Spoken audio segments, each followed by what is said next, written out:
O câncer de mama no Brasil representa anualmente uma incidência de 65 mil casos e no mundo em torno de 1.800.000 novos casos por ano.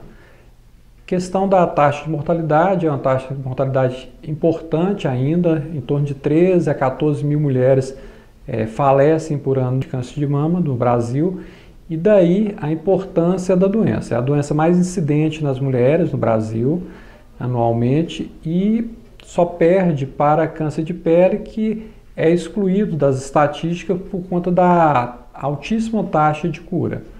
O câncer de mama tem vários sintomas. O principal sintoma são nódulos na mama que podem surgir, em geral são indolores, não ocorre dor no local e pode ter alguma alteração na pele. Então a pele local pode sofrer alguma retração, alguma ferida e alguma descarga mamilar também. Então pode ter uma saída de alguma secreção do mamilo, assim como o mamilo também pode apresentar alterações de coloração e de retração também. Quando surgem esses sintomas, a mulher deve imediatamente procurar a assistência tanto do ginecologista quanto do mastologista para fazer a devida investigação. Cerca de 99% dos cânceres de mama ocorrem em mulheres, mas também em homens ocorre em torno de 1% desses cânceres, de 0,5% a 1%, e também se tem esses mesmos sintomas, principalmente o nódulo na mama do homem, ele também deve procurar assistência. Com relação aos exames, os exames devem ser feitos anualmente, pelo menos, no máximo com intervalo de 1 ano.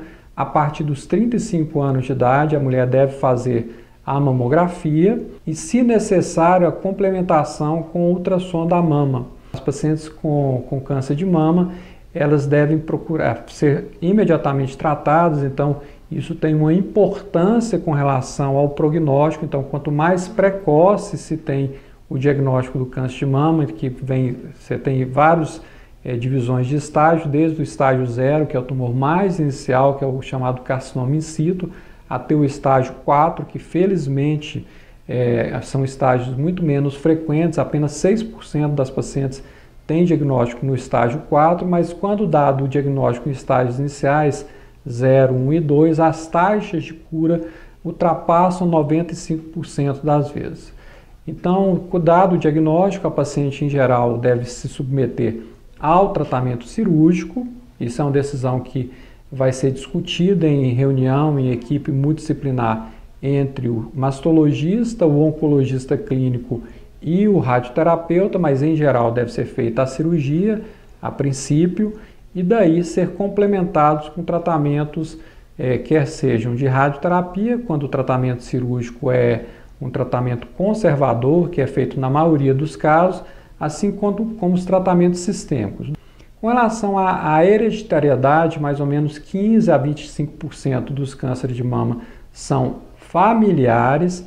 Agora, em torno de 15% tem um componente hereditário. Então, a mulher já nasce com, ou o homem, no caso, nos casos raros de homens também tem que investigar a questão da hereditariedade, ela já nasce com um gene defeituoso, um gene que é transmitido ou pela mãe ou pelo pai. Então, os genes mais conhecidos são chamados BRCA1 e BRCA2, mas existem outros genes também que são importantes como causadores do câncer de mama.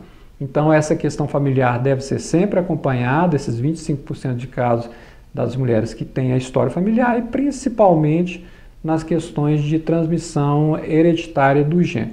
Essas pacientes, em geral, têm câncer de mama mais jovens, então não é aquelas pacientes que vão ter depois dos 40 anos, então são mulheres que têm com menos de 35 anos ou até menos de 30 anos, então elas devem passar, assim como hoje, uma recomendação formal que todas as mulheres com câncer de mama vá à equipe de genética médica e passe pelo menos numa avaliação, no aconselhamento, e se necessário, se há suspeita, principalmente nos casos de um câncer de mama chamado triplo negativo, que seja feita a avaliação gênica do gene da paciente especificamente, porque pode ter inclusive necessidade de tratamentos distintos.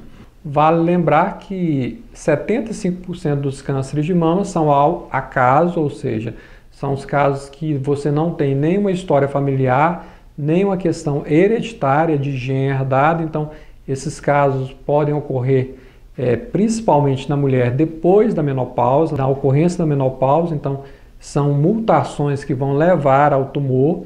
E lembrar que algumas questões muito importantes, questão de dieta, nutrição. Então, você tem uma dieta saudável com nutrientes que incluam fruta, verduras, menos carboidrato, menos gorduras, menos proteína animal. Então, a dieta mais saudável, que você tenha uma vida com atividade física, que você não tenha sobrepeso nem obesidade, que você tenha um controle de glicose. As mulheres diabéticas que controlam a glicose também conseguem reduzir o câncer de mama. E lembrar questões gerais, como por exemplo a amamentação. Mesmo se a mulher amamentou os filhos, teve a prole dela e amamentou em tempo regular, se aparece algum nódulo, se aparece alguma suspeita, ela deve de fato fazer a procura do médico. Mesmo as mulheres que amamentaram regularmente mais de 1 ano ou mais de 2 anos, elas têm que fazer também o controle, elas podem desenvolver câncer de mama, assim como também a terapia de reposição hormonal. A terapia de reposição hormonal, se for indicada ou quando indicada pelo ginecologista ou pelo mastologista, a mulher deve fazer uma mamografia e ultrassom prévio como parâmetro, e se for indicado, vai ser indicado por curtos períodos. Reposição hormonal de longo período, principalmente por mais de 1 ano de duração, claramente aumenta a incidência de câncer de mama, e isso em estudos internacionais muito bem controlados e bem balizados. Quando não se faz a reposição hormonal, se tem uma redução de 30% de câncer de mama globalmente. E lembrar que essas questões todas devem ser levadas anualmente ao controle do médico, do ginecologista e também do mastologista para as devidas orientações.